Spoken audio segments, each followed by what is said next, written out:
What's up, everybody? Thanks as always for supporting the show. It would mean a lot to me if you would take a second to scroll down and hit that subscribe button to the Hoops Tonight YouTube channel, and then follow me on social media on TikTok, Instagram, and Twitter so you guys don't miss any of our content over the course of this season. All right, let's talk some basketball. So we had three teams fall out this week. The Cavs, they went 1-3 this week. They lost two of their top four players to significant injuries as well. So it's kind of unfortunate because they went from being a team that was in my power rankings 2 weeks in a row to suddenly being a team that has a lot of tough decisions that they have to make in the coming weeks. The Lakers falling out after being all the way up at number 3 or 4, whatever I had last week. My biggest fear after the in-season tournament was that the Lakers would just immediately let their foot off the gas.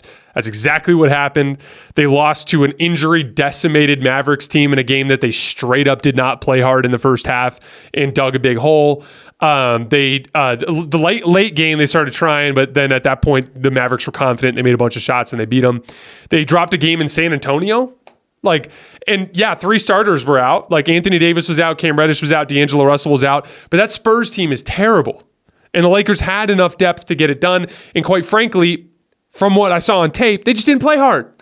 LeBron in particular had one of his worst defensive games of the season in that Spurs game. And now, here's the thing with the Lakers. No matter what happens, I'm always going to have them on my contenders list because I always think they're capable of doing what they did in the in-season tournament, which is lock in on defense, reach a defensive ceiling higher than anybody else in the league, and get enough out of LeBron James, Anthony Davis, and Austin Reeves offensively to get you over the top. That is their path, and that is what makes them dangerous. But this season, outside of the in-season tournament games, the pool play games and the in-season tournament itself, they have been the worst effort team in the NBA. The worst. No one's playing less hard than the Lakers outside of the in-season tournament games this year. And so what's going to happen is they're going to end up hovering in the mid-40s for wins, and they're going to end up having to go on the road in the first round to play a really good team. And I don't think it's the right strategy.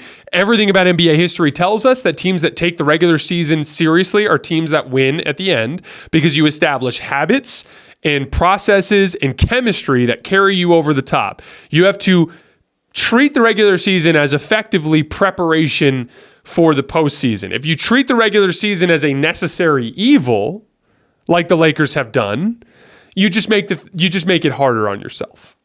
And so again, I'm not taking them off the contender tier, but I have a feeling we're going to see a lot of disappointing regular season basketball from the Lakers because this is a team that clearly knows they have a punch they can throw that can beat most of the teams in the league, and they don't seem interested in throwing it most of the time.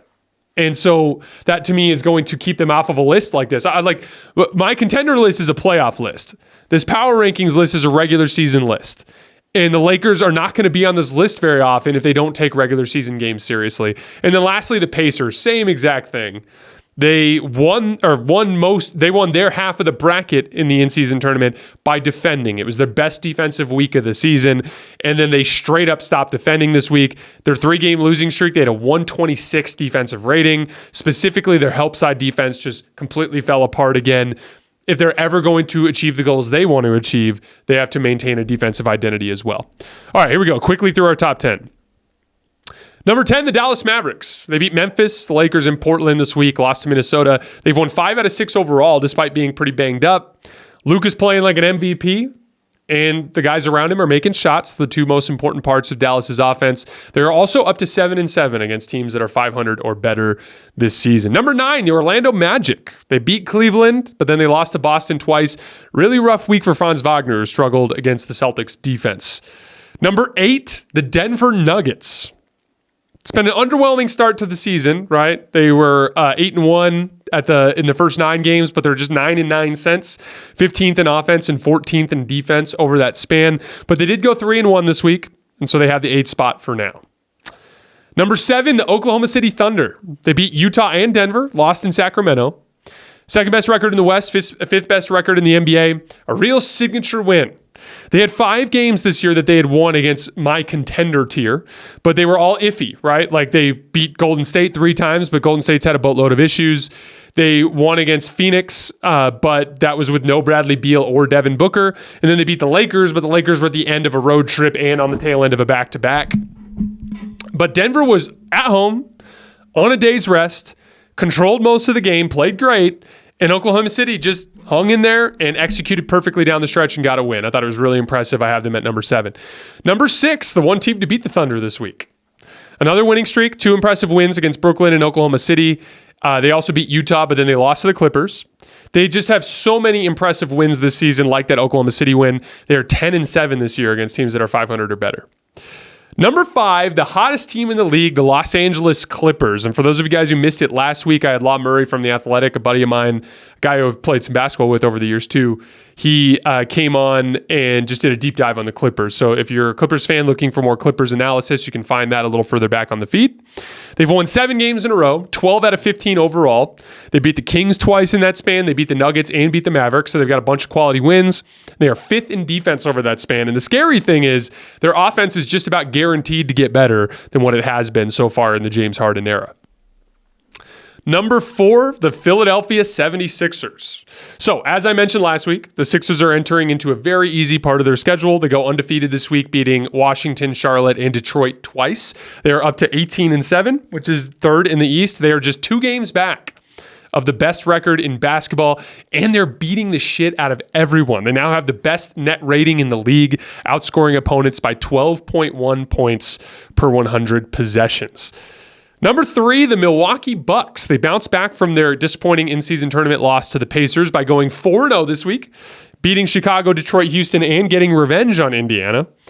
They had a lot of success this week with Andre Jackson in the starting lineup. We did for those of you guys who are watching this as a breakout clip in our early part of this episode, we did a deep dive into everything that Andre Jackson did to help the Bucks. In general, I thought the Rockets game was their best overall effort, one of their best overall efforts of the season in terms of what I view like the future of this team to look like. So again, if you want to hear a deeper dive on that, go a little bit further back in this particular show. But I got the Bucks at number 3. Number 2, the Minnesota Timberwolves. They got absolutely handled on the road in New Orleans, but New Orleans is a good team at home. I think they're 9-4 at home this year. But they did bounce back with good road wins, back-to-back good wins against Indiana and Dallas. Karl Towns is on like a crazy tear. He averaged 26 points a game this week on 56% from the field, 44% from 3, and 90% from the line with 14 rebounds per game. He's now up to 63% true shooting for the season. And also shout out to Naz Reid, who made 13 threes off the bench this week for the Timberwolves. And then lastly, at number 1, the Boston Celtics. They went 4-0, all against good teams this week. Beat Cleveland twice, straight up dominated Orlando twice as well. Jaylen Brown, in his last 6 games, 24 points per game on 57% from the field. To give you some perspective, in his first 18 games, he shot just 45% from the field. So Jaylen Brown, very efficient in a smaller role this season than what he had last year. And you can see just how much it's elevated their ceiling as teams have barely been able to keep games close against the Celtics over the course of this week.